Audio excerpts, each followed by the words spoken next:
রাধা কৃষ্ণ প্রাণ মোর যুগল কিশোর জীবনে মরণে গতি আর নাহি মোর জীবনে মরণে গতি আর নাহি মোর। प्रिय मंजू मेधा, तुम्हारी सेवा से हम अति प्रसन्न हैं। शीघ्र ही मैं कलयुग में एक सन्यासी के रूप में अवतार लेने वाला हूँ। मेरे बहुत सारे गोलोक के पार्षद पृथ्वी पर अवतरित होकर इस लीला में मेरा सहयोग करेंगे।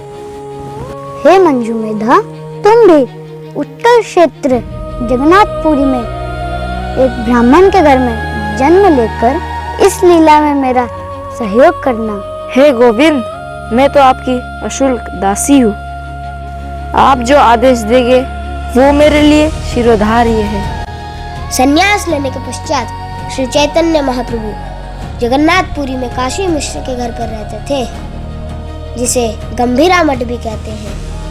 काशी मिश्र के प्रिय विग्रह थे श्री राधा राधा कांत, जिनकी भगवान श्री चैतन्य महाप्रभु ही उपासना करते थे।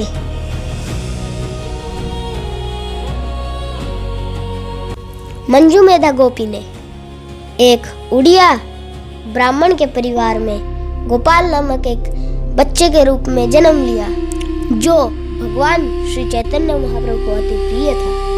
अरे गोपाल, तुम आ गए? तुमने राधा कांत के दर्शन किए? मैंने उनके दर्शन किए और मुझे उनका प्रसाद भी मिला।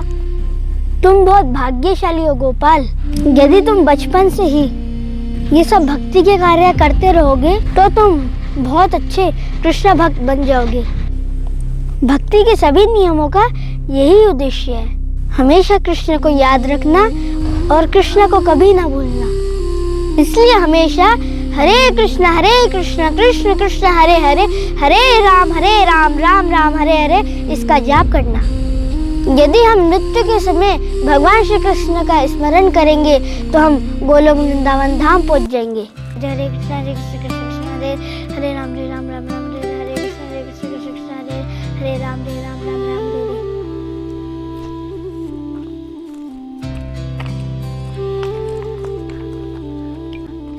हे महाप्रभु, ये आप क्या कर रहे हैं? आपने अपनी जीभ को क्यों पकड़ा है? मेरी जीभ निरंतर कृष्ण नाम लेती रहती है, रुकती ही नहीं है। मैं तो इस समय शौच कार्य के लिए जा रहा हूँ। मैं अशुद्ध स्थान पर कृष्ण नाम नहीं लेना चाहता, इसलिए जीभ को पकड़ रहा हूँ। हे महाप्रभु, आपने ही तो कहा था कि हमें हर समय कृष्ण को याद रखना चाहिए। मृत्यु तो कभी भी कहीं पर आ सकती है। यदि हमारी उस समय मृत्यु हो गई तो हमारी क्या गति होगी? अरे, ये तो तुमने बहुत ऊंची बात बोल दी गोपाल। इस कलयुग में शास्त्रों का सार यही है। भगवान कृष्ण के मुकुंद माधव गोविंद गोपाल अनेक नाम हैं। उन नामों में भगवान की सारी शक्तियाँ हैं और इन नामों का उच्चारण करने के लिए कोई स्थान काल का नियम नहीं है। यद्यपि तुम एक छोटे बालक हो, परंतु तुमने बहुत ज्ञान की बात कही है, इसलिए तुम्हारा आज से नाम गोपाल गुरु होगा। गोपाल गुरु आजीवन श्री श्री राधा राधा कांत की सेवा करते करते वृद्ध हो गए।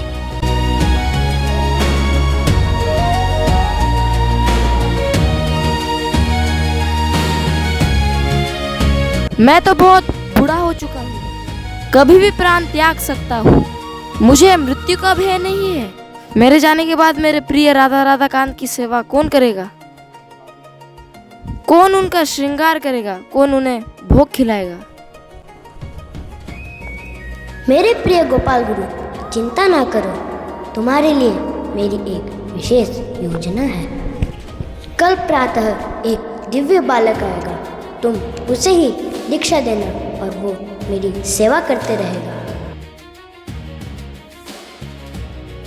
सपने में श्री श्री राधा कांत ने गोपाल गुरु को जो रहस्य बताया उसे जानने के लिए अगले दिन गोपाल गुरु श्री श्री राधा कांत से प्रार्थना करने लगे।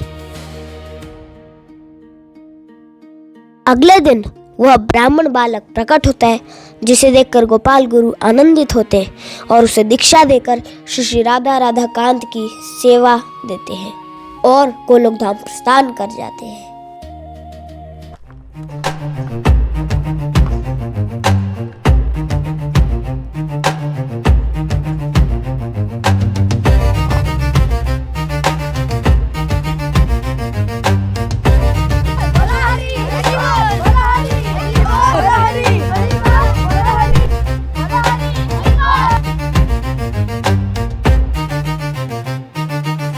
कहो मंत्री, क्या हुआ?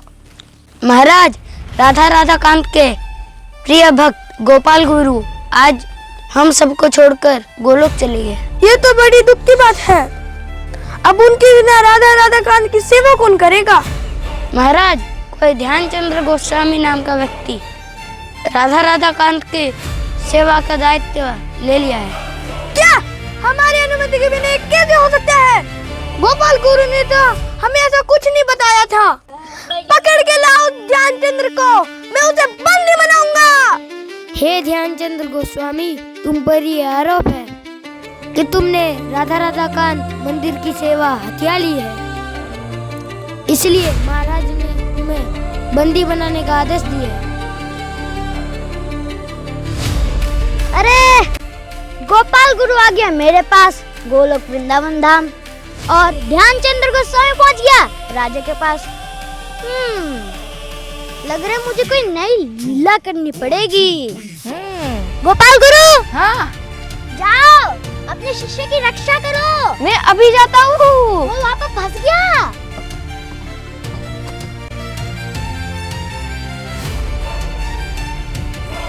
अपने शिष्य के रक्षा हेतु गोपाल गुरु मरणासन से उठ जाते हैं और सब लोग भयभीत हो जाते हैं।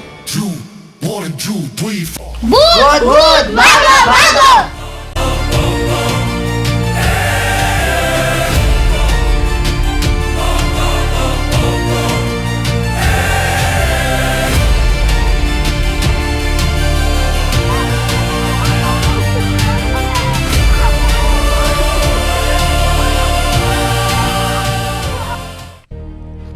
हे भगवान, फिर से आना पड़ा धरातल पे।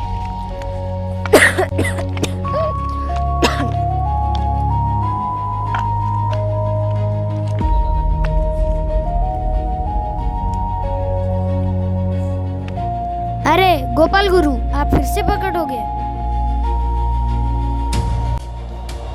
ये ध्यानचंद्र गोस्वामी मेरा ही शिष्य है, मैंने इसे दीक्षा दी थी और राधा कांत की सेवा का अधिकार दिया है।